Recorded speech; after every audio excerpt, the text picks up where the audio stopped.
If you've ever felt invisible, if you've ever been underestimated because of the gray in your hair or the slow, deliberate way you move, then you'll understand my story. You'll know that a quiet man is not a weak man, and that sometimes the deepest currents run in the stillest waters. My name is Edwin. I am 79 years old. For 45 of those years, I was the volunteer treasurer for my church, St. Jude's Community Church. It wasn't a job, it was a covenant, a promise I made to a congregation that was my family and to a God I believed in. This isn't a story about faith, not really.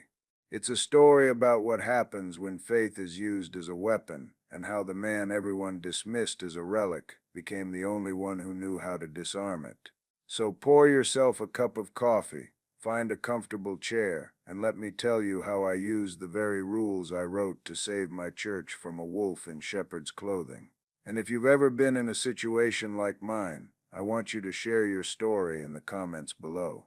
We're a community here, and our stories give each other strength. Don't forget to like this video and subscribe to the channel, because you're not going to want to miss what comes next. It all started with the smell of new leather and teeth, so white they seemed to generate their own light. That was Pastor David. He arrived 6 months ago, a whirlwind of charisma in a slim-fit suit. Our previous pastor, Reverend Michael, had been a man of quiet contemplation and worn-out tweed jackets. His sermons were like a warm blanket. David's were like a rock concert.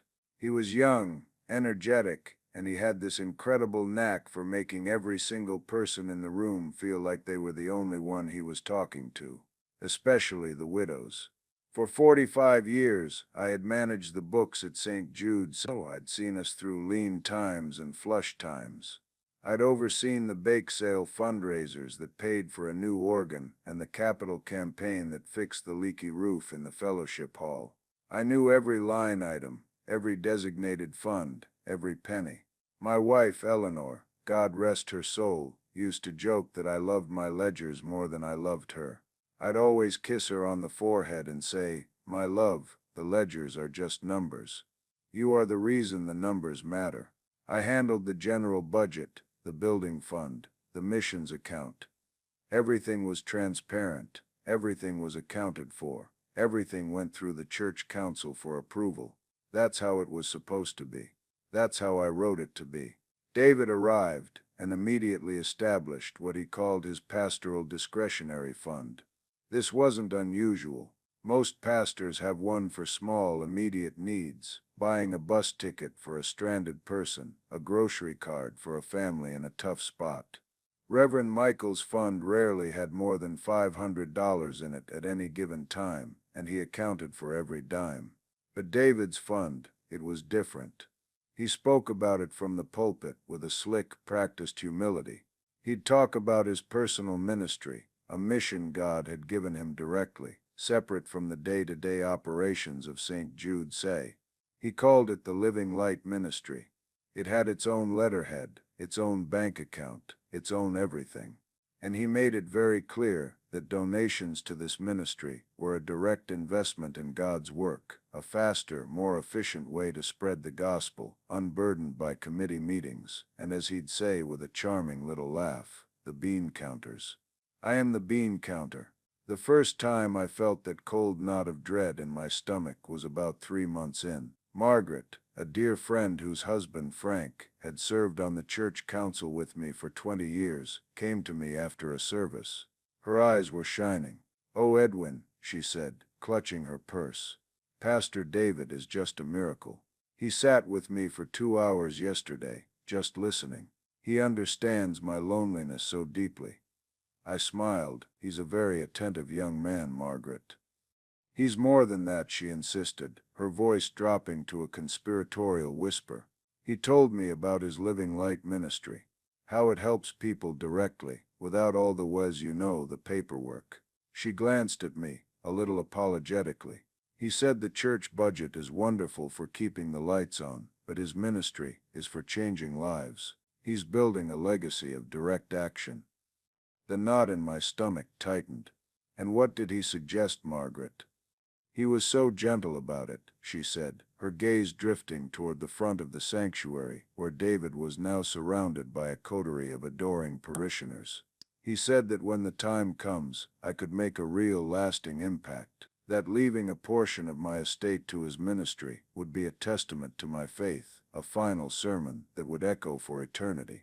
He had charmingly suggested bypassing the church's general endowment, the one Frank and I had helped build, the one that had funded scholarships and soup kitchens for decades. He told her it would be a more personal gift to God, a direct line. I felt a chill that had nothing to do with the draft from the old stained glass windows. He wasn't just charming them. He was a predator, circling the vulnerable, isolating them from the flock, and convincing them that the shepherd's personal pen was safer than the fold. He was targeting their estates, the legacies they meant to leave for the community that had been their home, and diverting them into his own, unaudited personal account. The inciting incident, the moment my quiet dread turned into cold, hard resolve, happened last month. It was during the Wednesday Bible study. David was leading a discussion, and he was at his most magnetic. He had this way of looking at you, his brow furrowed with concern, that made you feel like your soul was being x-rayed by an angel. After the meeting, I saw him talking with Helen, who had lost her husband just before Christmas. She was fragile, a little bird of a woman, and she was looking up at him with absolute adoration. I was gathering my coat and Bible from a nearby pew, and I couldn't help but overhear. "Helen," he said, his voice a low, soothing balm. "Your Richard was a good man, a practical man. He would want you to be secure, but he would also want his legacy to sing for the Lord." "Oh yes, Pastor," she whispered. "The church's general fund is a wonderful thing," he continued, placing a hand gently on her shoulder. "But it's a big ship, slow to turn. My ministry, we're a speedboat. We can get right to the heart of the need. When you're redrafting your will, think about that. Think about speed. Think about impact. My ministry fund is a direct gift to me, to do with as God directs. It cuts out the middleman." And then he said the words that lit the fuse. "You don't need to trouble a man like Edwin with these sorts of things.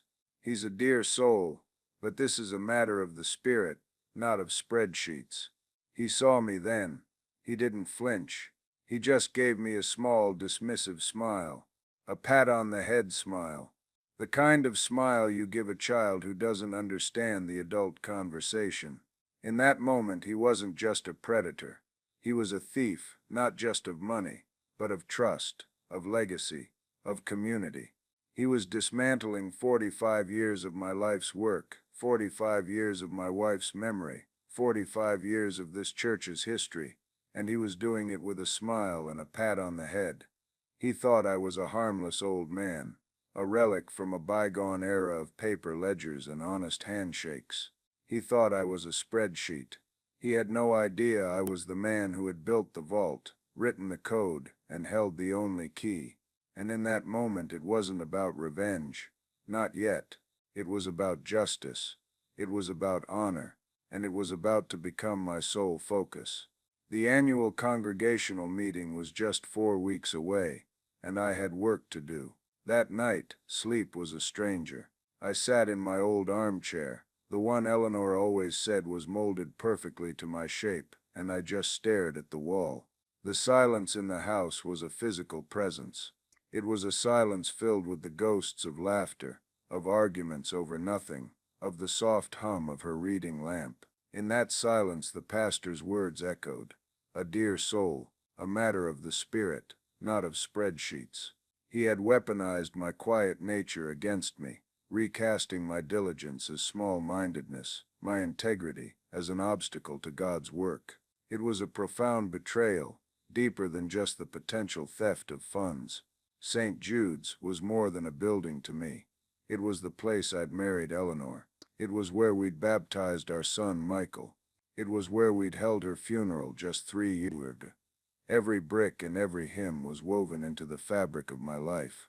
I remember one particular Saturday, maybe 30 years ago. A water pipe had burst in the basement, a few days before the big Christmas pageant. The fellowship hall was flooded with an inch of murky water. Panic set in. Reverend Michael, who was new then, was beside himself. But I saw something else. I saw a community. I rolled up my sleeves, and Frank, Margaret's husband, was right beside me.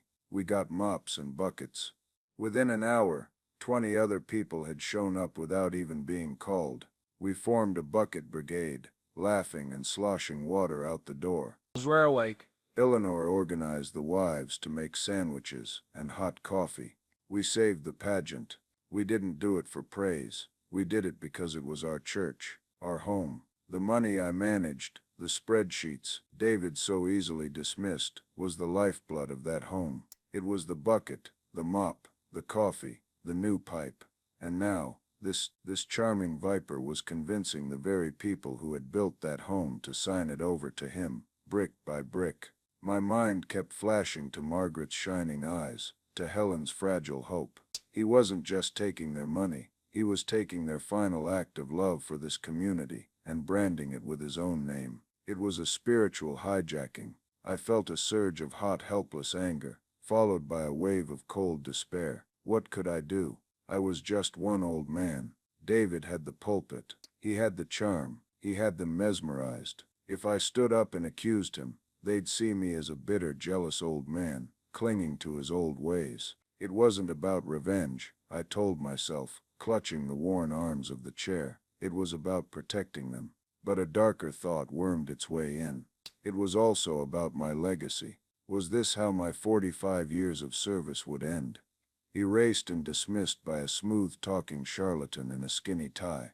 My son Michael called the next day. We have a difficult relationship. He's a good man, a successful architect in the city, but he's never understood my dedication to the church. He sees it as a quaint hobby, a vestige of a time long past. After Eleanor died, he'd tried to get me to move into a modern retirement community near him. Dad, he'd said, it's time to let go of that old building. You've done your part, come live your life. He didn't understand that St. Jude's was my life. How are you doing, Dad? He asked, his voice full of that patient, slightly weary tone he always used when talking to me. I decided to test the waters. Michael, I'm worried about the church. I could almost hear him sigh through the phone. What is it now? Did the boiler break again? It's the new pastor, I said, trying to keep my voice even. He's persuasive. He's convincing people to change their wills. There was a pause. Dad, with all due respect, that's what pastors do. They fundraise. It's their job. As long as it's not illegal, what's the problem? The problem is he's diverting it from the church, from the general fund that helps everyone, into a private ministry account that only he controls. It's not transparent. It's not right. So he's a good salesman, Michael said, and I could feel my heart sink. Look, Dad, these are grown women. They can do what they want with their money. Maybe they like his new way of doing things. You can't protect everyone from everything. You've been the church's watchdog for half a century. Maybe it's time to retire the leash. Retire the leash. The word stung more than he could ever know.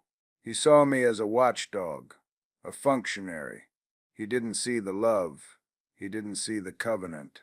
He saw an old man clinging to a job that was no longer his.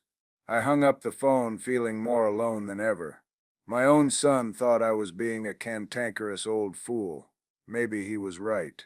Maybe the world had moved on and I was the only one who hadn't gotten the memo.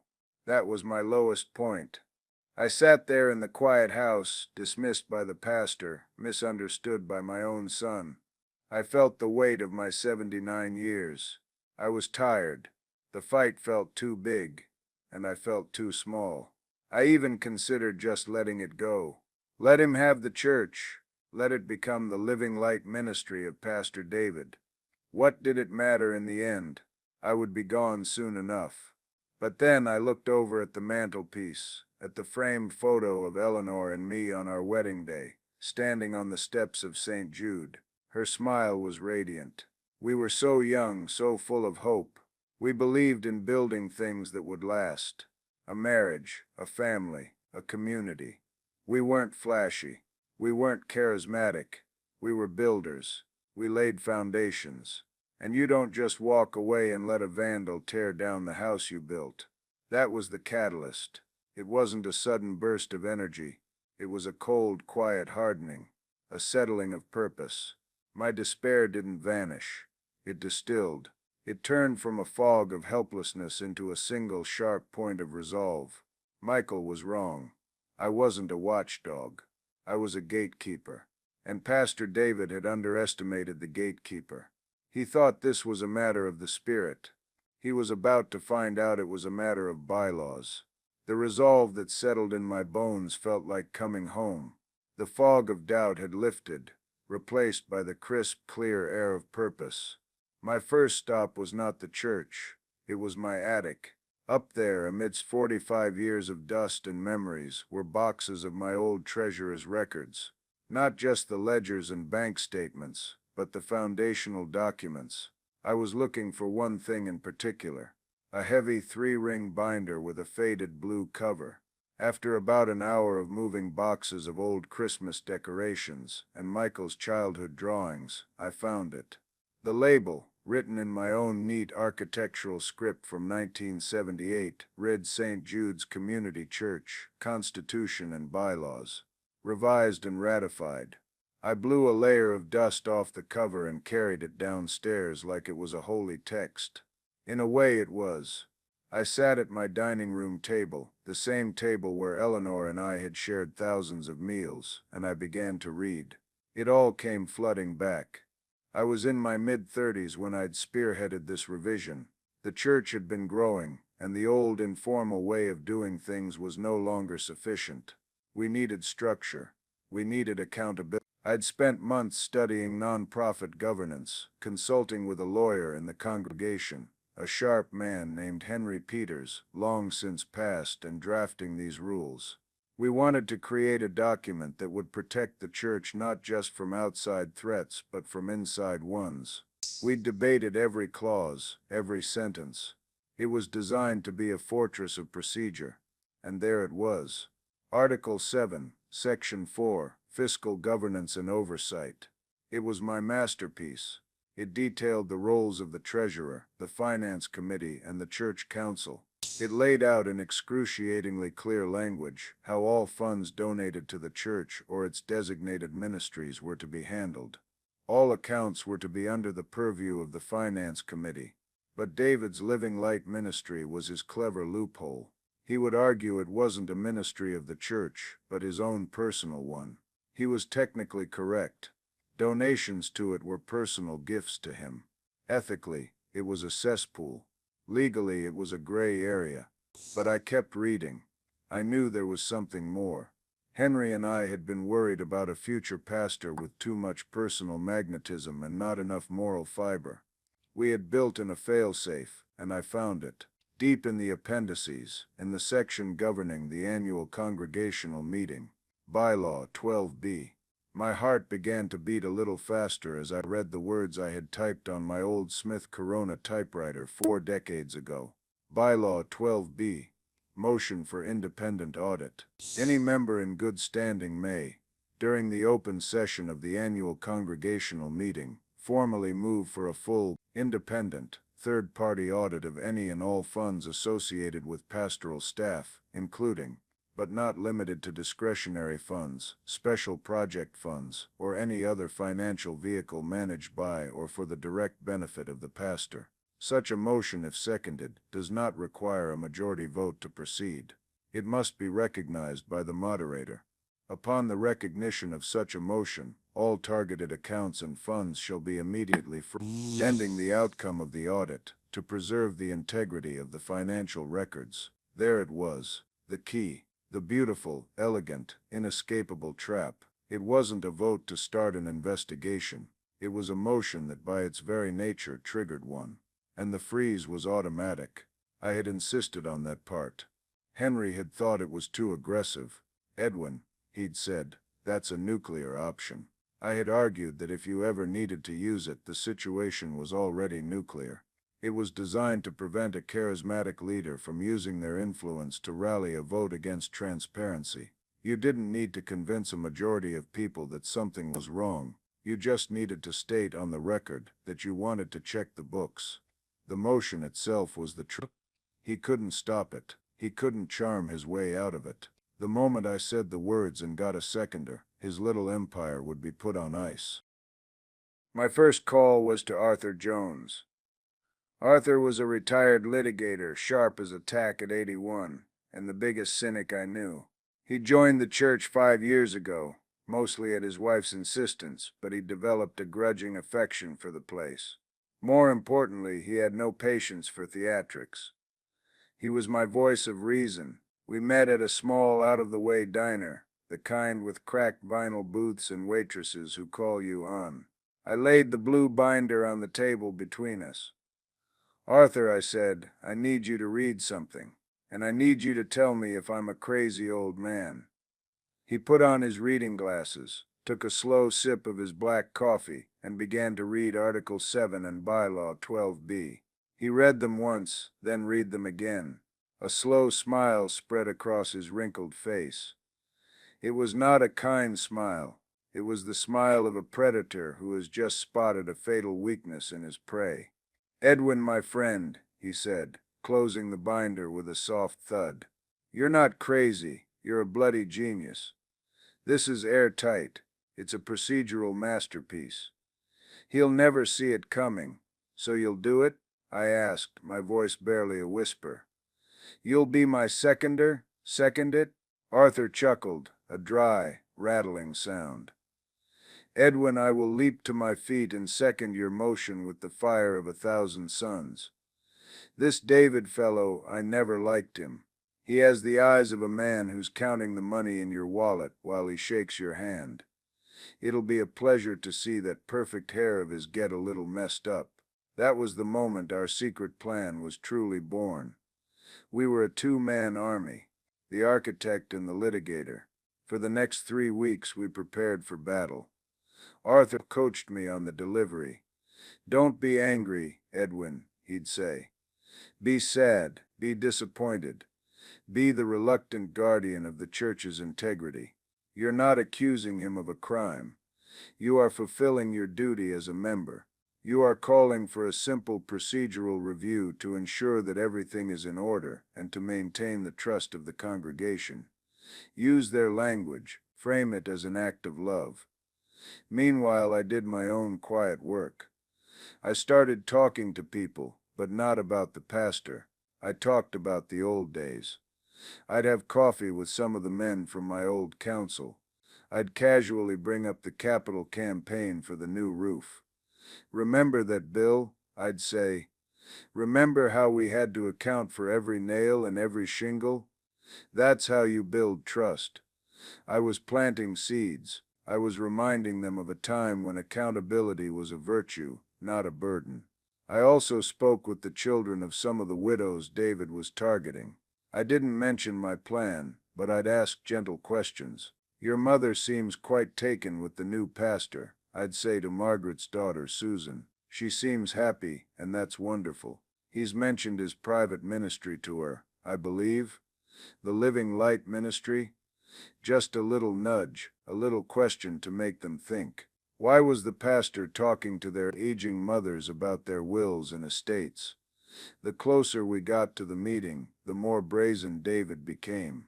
The Sunday before the annual meeting, he gave a sermon on the chains of tradition. He talked about how old rules and old ways of thinking could stifle the Spirit of God. He looked out at the congregation, his eyes sweeping over them, and he said, "Some people are more comfortable with ledgers than with miracles. They want to put God in a box, tie him up with red tape. But the Spirit cannot be audited. The Spirit cannot be contained by committees." He was practically daring me. He was so confident in his own charm, so certain of my irrelevance. As he spoke, he gestured, and the light caught the watch on his wrist. It was a Rolex, a brand new gold Rolex. I knew for a fact that the salary St. Jude's paid him couldn't possibly cover that. But I imagined the Living Light Ministry could. That night, I sat at my dining room table and wrote out my speech on a single index card. I didn't need much. The bylaw was the weapon. I just had to aim it. Arthur had been right. It wasn't about anger. It was about sadness. It was about duty. It was about the covenant. The final piece of my plan clicked into place 2 days before the meeting. My son Michael called again. "Dad, I heard you've been poking around talking to Susan about her mom's will. What are you up to? I told you to let this go." I took a deep breath. "Michael, I'm not poking. I'm doing my duty. And I want you to come to the annual meeting on Wednesday night." "What, Dad? I'm not going to church. I have a life." "I'm not asking you to come for God, Michael," I said, my voice quiet but firm. "I'm not asking you to come for the church. I'm asking you to come for me. I need you to be there. Just to watch. That's all, please." There was a long silence on the other end of the line. I think it was the first time in a long time that I had asked him for something, for me personally. Not for the church, not for tradition, but for me. "All right, Dad," he said finally, sounding confused. "All right, I'll be there." I didn't tell him why. I didn't tell him about my plan. I just needed him to see. I needed him to see that his old man wasn't just a relic. He was a builder, and sometimes to save the house you built, you have to be willing to cause a few tremors. The stage was set. The players were in position, and Pastor David had no idea the curtain was about to rise on his final act. The fellowship hall was buzzing with the low, pleasant hum of a community at ease. The air smelled of coffee and Mrs. Gable's famous lemon pound cake. People were milling about, catching up, laughing. It was the picture of congregational harmony. And at the center of it, holding court near the podium, was Pastor David. He was immaculate in a dark gray suit, his smile a beacon of warmth and confidence. He greeted everyone by name, placing a hand on a shoulder here, sharing a private joke there. He was the master of his domain, utterly secure. I slipped into the back of the hall and found a seat next to Arthur. He gave me a curt, single nod. Across the room, I saw my son Michael, leaning against the far wall, looking uncomfortable and out of place in his expensive city jacket. He caught my eye and gave me a look that was a mixture of curiosity and exasperation. I just gave him a small, steady glance back. "Just watch," I wanted to say. The meeting began like any other. The minutes from the last meeting were read and approved. The heads of various committees gave their reports. The Sunday school superintendent talked about needing more volunteers. The head of the Building and Grounds Committee talked about the need to repoint the brickwork on the east wall. It was all so normal, so routine. I could feel Michael's impatience radiating from across the room. He was probably thinking this was a colossal waste of his time. Good. Then it was David's turn to give the pastor's report. He strode to the podium, beaming. He spoke of the growth in attendance, the new energy in the sanctuary, the lives that were being touched. He was magnificent. He painted a picture of a church reborn, a vibrant, modern community of faith, and then he segued, as I knew he would, to his personal work. "And all of this," he said, his voice dropping into a more intimate, sincere tone, "is just the beginning. The work we do within these walls is vital, but the Spirit calls us to do more. That's why my Living Light ministry has been such a blessing. It allows us to be nimble, to be a speedboat for the gospel, as I've said. And I want to thank those of you with the foresight and the spiritual courage who have so generously supported this personal mission. Your eternal rewards will be great." He was preening. He was taking a victory lap right in front of us. He was thanking them for giving him their money and making them feel holy for doing it. I looked at Margaret and Helen. They were gazing at him, their faces glowing with pride as if they were his star pupils. My heart ached for them. Finally, the moderator, a well-meaning but slightly overwhelmed man named Tom, moved to the last item on the agenda. "All right," he said, checking his notes. "That brings us to the open session. Does anyone have any new business to bring before the congregation?" This was it. The air was thick with the scent of cake and complacency. My heart was a slow, heavy drum against my ribs. My hand resting on my knee was trembling slightly. I took a deep, silent breath. Arthur gave my arm a slight squeeze. I looked at my single index card, though I didn't need it. The words were burned into my memory. Slowly, deliberately, I pushed myself to my feet. A few heads turned. There was no alarm, just mild curiosity. It was just Edwin. Harmless old Edwin, probably wanting to ask a question about the budget numbers. Pastor David looked over at me, and his smile was one of pure condescending indulgence. It was the smile that said, "Let the old man have his moment." "Yes, Edwin?" Tom, the moderator, asked. I gripped the back of the chair in front of me to steady myself. My voice, when it came out, was quieter than I intended, but in the suddenly silent room it carried. "Tom," I began, my eyes not on him but sweeping across the faces of the people I had served for 45 years. "My name is Edwin Fletcher. I have been a member of this church for 52 years. I paused, letting the weight of that statement settle. "I love this church," I continued, my voice gaining a bit of strength. "I love its history. I love its people. And I believe, more than anything, in the importance of the trust that binds us all together. It is a sacred trust. And it is in the spirit of protecting that trust, and for the sake of absolute transparency, that I must now perform a difficult but necessary duty." The mood in the room had shifted. The pleasant hum was gone. People were sitting up a little straighter. Pastor David's smile was frozen on his face, the muscles around his eyes just a little too tight.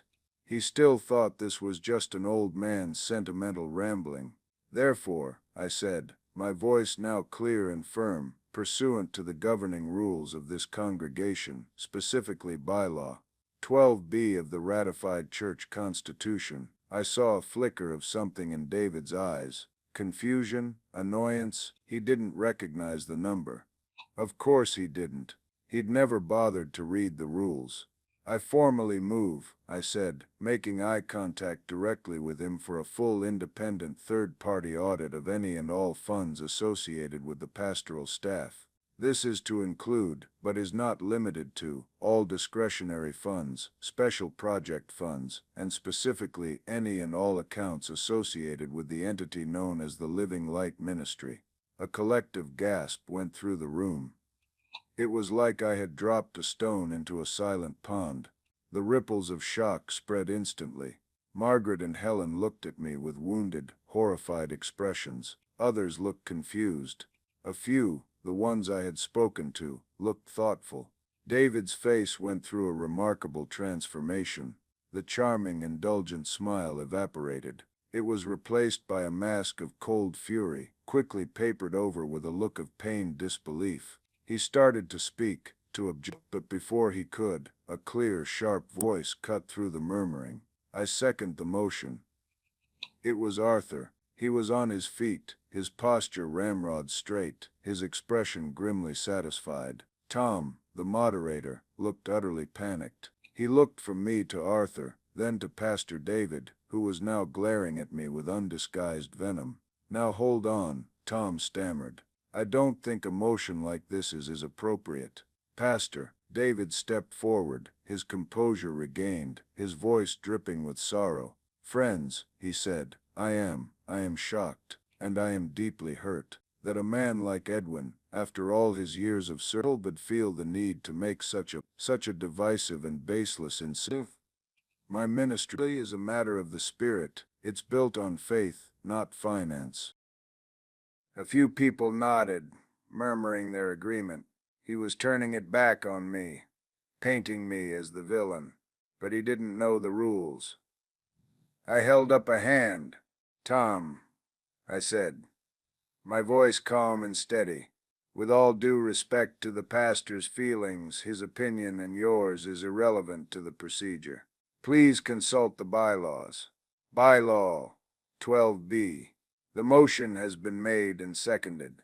It does not require a vote. It simply requires that you, as moderator, recognize it." Tom fumbled with his copy of the agenda, which had a summary of the rules on the back. His eyes scanned the page, his mouth falling slightly open as he read it. He looked up, his face pale. He looked at David, then at me. He's he's right, Tom said to the room, his voice barely a whisper. The motion must be recognized. He cleared his throat, his voice shaking. The motion is recognized. Per the bylaws, a committee will be formed to hire an independent auditor, and the targeted accounts will be frozen, effective immediately. The silence that followed was absolute. It was the sound of a carefully constructed world shattering, the sound of a king being checkmated in the middle of his own party. Pastor David stood there, speechless. The color had drained from his face. His charming mask was gone, and for the first time, everyone in that room saw him not as a shepherd but as a man who had just had the key to his personal treasure chest snatched from his hand. I looked across the room at my son. Michael was no longer leaning against the wall. He was standing straight, his arms unfolded, his face a mask of utter astonishment. He was looking at me, really looking at me, perhaps for the first time in 20 years. He wasn't looking at a relic. He was looking at the man who had built the fortress, and who had just quietly, calmly, pulled the lever that brought the whole siege to a grinding halt. The immediate aftermath was chaos, but a quiet, simmering kind. The meeting was adjourned abruptly, the customary closing prayer forgotten. The lemon pound cake sat on the table, untouched. A chasm had opened in the middle of the fellowship hall. On one side stood Pastor David, surrounded by a small, fierce group of his most loyal defenders. Margaret and Helen were there, looking at me with eyes full of betrayal, as if I had personally attacked their savior. On the other side, on the other side were the rest of us. We weren't a unified group. We were a collection of the confused, the concerned, and the newly suspicious. Arthur clapped me on the back, his grip firm. "Well done, Edwin," he murmured. "That was textbook." But I felt no triumph. I just felt a profound weariness. I had set the fire, and now the whole forest was at risk. Several people approached me, their faces etched with worry. "Edwin, was that really necessary? You've created such a division. Couldn't you have spoken to him in private?" I answered each one calmly. Privacy is what he was counting on. Transparency is the only cure. The most telling reactions were from the children of the widows. Margaret's daughter, Susan, who had always been polite but distant, came over to me. Her expression was no longer dismissive. It was sharp with calculation. "Mr. Fletcher," she said, "my brother and I would like to talk to you. Tomorrow, if you have the time."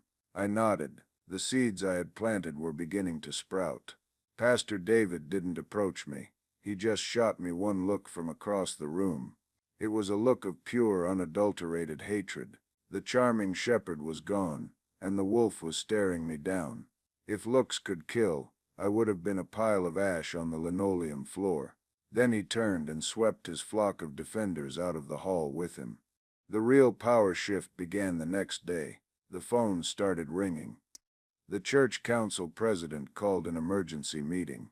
The bank, having been formally notified by the moderator, as required by the bylaw, officially froze all of David's accounts associated with the church, including his discretionary fund, and to his complete shock, the Living Light Ministry account. He had foolishly opened it at the same bank the church used, and the paperwork he'd filed to give it an air of legitimacy had linked it just enough to the church for the freeze to apply. It was a rookie mistake, a greedy, arrogant mistake. His counterattack was swift and desperate. He sent out a mass email to the entire congregation that evening. It was a masterpiece of manipulative prose, painting him as the victim of a cruel, calculated attack by forces resistant to change. He called my motion an act of spiritual darkness meant to quench the vibrant new light at St. Jude's. He didn't name me, but he didn't have to. Everyone knew who the old guard, fearful of the future, was. This was where the community began to fracture. Some bought his story completely. They saw a beloved, dynamic leader being persecuted by a jealous old man. They started a Stand with Pastor David campaign on social media. They were loud, they were passionate, and for a few days I worried their noise would drown out the quiet truth. I became a pariah in my own spiritual home. People who had known me for decades would now cross the street to avoid me. The glares I got during the next Sunday service were like tiny daggers, but David had made another mistake. He had underestimated the families. Susan and her brother met with me and Arthur. We explained the bylaw and my concerns. They, in turn, shared their own words. They told us how their mother had been secretive lately, how she had taken a second mortgage on her paid-off house and had been vague about where the money went. After our meeting, they consulted an attorney. Slowly, other families began to come forward. The son of another widow mentioned his mother had cashed in bonds she'd sworn never to touch. The pieces were starting to fit together, and the picture they formed was ugly. The exodus wasn't people leaving the church. It was people leaving David's side. His flock of defenders started to thin as more and more families began asking hard questions of their elderly parents. The biggest blow to David's cause came from an unexpected source, my son Michael. He showed up at my house the Saturday after the meeting. He didn't look exasperated anymore. He looked impressed. "Dad," he said, standing in my doorway, I owe you an apology." I just nodded and let him in. We sat in the living room, the same room where he had once dismissed my concerns as the ramblings of an old watchdog. "I never got it," he said, shaking his head. "I always saw your work for the church as, I don't know, a hobby. Something you did because you had nothing better to do. I never saw the steel in it. At that meeting, Dad, you were a warrior. You took down a bully with a rule book. It was incredible." Tears pricked at the corners of my eyes. To be seen, truly seen, by my own son after so many years of feeling misunderstood, it was a balm to my soul. "He called you, didn't he?" I asked. Michael nodded. "Pastor David, he got my number somehow. He called me yesterday. He tried to get me on his side. Told me you were senile, that you were confused and lashing out. He said I needed to get control of my father for his own good." Michael let out a short, harsh laugh. He thought I was as shallow as he was. He thought I'd side with the slick suit against my own father. He has no understanding of loyalty or family. Then Michael leaned forward. "Dad, I want to help. I'm an architect. I understand contracts. I understand money trails. Let me be on the audit committee. Let me help you see this through." The power had well and truly shifted. David's desperate attempt to discredit me had backfired spectacularly, turning my skeptical son into my staunchest ally. The wolf had not only underestimated the old gatekeeper, he had forgotten that the gatekeeper might just have a son who knew how to build walls just as strong as his father did. The confrontation, when it finally came, wasn't a dramatic showdown in the sanctuary. It was far more banal, and for that reason far more devastating for Pastor David. The audit committee, with Michael as a non-voting consultant and Arthur providing legal oversight, hired a forensic accounting firm from the city. They were methodical, emotionless, and utterly unimpressed by David's charisma. For 3 weeks they dug. They subpoenaed bank records, credit card statements, and vendor receipts. David was legally compelled to cooperate, and with his accounts frozen, his ability to obstruct was nil. He tried to bluster his way through it. He told the auditors that the Living Light Ministry's expenses were for outreach, materials, and discreet charitable giving. But the numbers didn't lie. The outreach was a down payment on a luxury condo. The materials were a collection of designer suits and that gold Rolex. The discreet charitable giving was a series of wire transfers to an offshore account. It was a systematic, cold-blooded plundering of the faith and life savings of the elderly women he had so masterfully deceived. He hadn't just charmed them, he had bled them dry. It detailed over $400,000 that had been funneled from the widows, including a $150,000 lump sum from Helen, into David's personal coffers in less than 6 months. The committee decided against a public shaming. Instead, they called a private meeting with David. It was held in the same room where he had once dismissed me. The committee members were there, along with Arthur, Michael, and myself. David walked in, still trying to project an aura of wounded innocence, but the fear in his eyes was palpable. The committee chairman, a stoic accountant named Bill, didn't mince words. He laid the report on the table. "Pastor," he said, his voice flat, "these are the findings. It's embezzlement, it's fraud, it's elder abuse. The district attorney's office would be very interested in this report." David's face went ashen. He opened his mouth to protest, to spin another tale, but Bill held up a hand. "Don't. Just don't. We have two options for you. Option 1, we hand this report over to the authorities. You will be prosecuted. You will go to jail. The church will be dragged through a very public and very ugly scandal." He paused, letting the reality of that sink in. "Option 2, he continued. You sign this resignation, effective immediately. You sign over any and all remaining assets in the Living Light Ministry accounts to a restitution fund to repay the women you have defrauded. You will walk out of this church today and you will never set foot in it again. You will agree to a non-disclosure agreement that prevents you from ever discussing your time here. In return, the church will not press criminal charges. We will handle the restitution internally and allow you to simply disappear." David stared at the report, then at the resignation letter placed in front of him. His empire, built on charm and deceit, had crumbled to dust. He was trapped. There was no way out. The charisma was gone, the smile was gone. All that was left was a hollowed-out man, a thief caught in the act. He looked at me, just once, across the table. His eyes were filled with a venomous, bottomless hatred. I met his gaze, my expression neutral. I felt no joy, no satisfaction, just a quiet, somber finality. It wasn't about revenge, I reminded myself. But watching him pick up that pen, his hand shaking with rage, as he signed away his entire fraudulent enterprise, I had to admit, it felt a lot like vindication. He signed the papers. He didn't say a word. He stood up, pushed his chair back, and walked out of the room. He walked out of the church. He walked out of our lives. The new reality began the moment the door clicked shut behind him. The storm had passed, leaving behind a wreck, but the foundations, the ones I had helped lay, were still sound. In the weeks that followed, a quiet healing began. The audit report was not made public, but the truth, in its own way, seeped out.